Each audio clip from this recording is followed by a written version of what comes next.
The status column on the screens page indicates the current state of the associated screen. The status column can be sorted alphabetically ascending or descending by clicking on the header. There are 3 status types: draft, test, and published. A screen is in draft mode under the following conditions.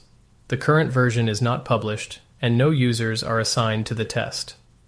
Screens in draft mode may be modified by admins.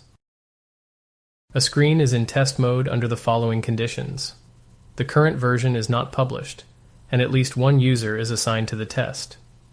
Screens in test mode may be modified by admins. The changes can be immediately tested on the app for users assigned to the test. A published screen is locked and can no longer be modified by admins. Once a screen is published, all users that have access to the screen will use this latest version as long as they are online and have an active data connection.